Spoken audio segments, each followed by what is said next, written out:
హిందూపూర్ పట్టణ ప్రజలకు వ్యాపారస్తులకు అందరికీ నా నమస్కారాలు. నేను మీ మున్సిపల్ కమిషనర్ మల్లికార్జున. ఈరోజు గాంధీ గారి స్ఫూర్తితో దేశవ్యాప్తంగా స్వచ్ఛ భారత్ పేరు పైన స్వచ్ఛ సర్వేక్షణ అనేది జరుగుతూ ఉంది. 2016 నుంచి కేంద్ర ప్రభుత్వం అన్ని దేశంలో ఉన్న అన్ని పట్టణాలకు స్వచ్ఛ సర్వేక్షణ పేరుతో ర్యాంకింగ్స్ని ఇవ్వడం జరుగుతుంది. ఈ ర్యాంకింగ్స్ ద్వారా శానిటేషన్ పరంగా, స్వచ్ఛత పరంగా మన నగరాలు ఎంత పరిశుభ్రంగా ఉన్నాయి అనేది తెలుస్తుంది. ఇది మనకు ఒక గొప్ప అవకాశం.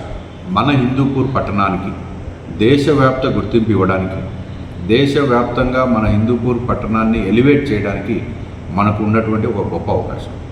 ఈ అవకాశాన్ని మనమందరం ఉపయోగించుకోవాలి. మరి ఉపయోగించుకోవాలంటే ఏం చేయాలి? చెత్తను ఎక్కడ పడితే అక్కడ వేయకూడదు. చెత్తను మున్సిపల్ కార్మికులకే ఇవ్వాలి, లేదా చెత్త బుట్టల్లోనే మనం చెత్త వేయాలి.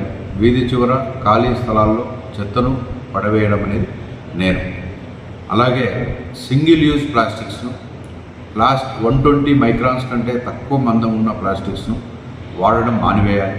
దానికి ప్రత్యామ్నాయంగా ఈరోజు మార్కెట్లో అనేక వస్తువులు ఉన్నాయి. వాటి ఉపయోగాన్ని, వాటి వినియోగాన్ని మనం పెంచుకోవాల్సిన అవసరం. మరి ముఖ్యంగా ఎక్కడ పడితే అక్కడ పాస్ పోయడం, యూరినేషన్ చేయటం, గుట్కా అవన్నీ వేసుకొని ఉమ్మి వేయటం, రోడ్డు పైన ఎక్కడ పడితే అక్కడ ఉమ్మి వేయటం మొదలైన పనులు చేయకూడదు. అలాగే మనకు చెత్తను తడి చెత్త, పొడి చెత్తగా వేరు చేసి మనకు అందించాలి.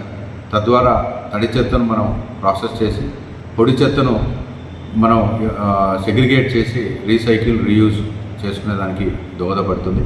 తడి చెత్తను ఎరువుగా మార్చేటువంటి పని చేయడం జరుగుతుంది. కాబట్టి పట్టణ ప్రజలందరినీ నేను కోరుకునేది ఏమంటే, మన నగరం మన బాధ్యత అనే ఒక స్ఫూర్తితో మనమందరం కలిసి పనిచేద్దాం. మన హిందూపూర్ పట్టణానికి దేశవ్యాప్తంగా ఒక మంచి ర్యాంకును సాధించి పెడదాం. Thank you.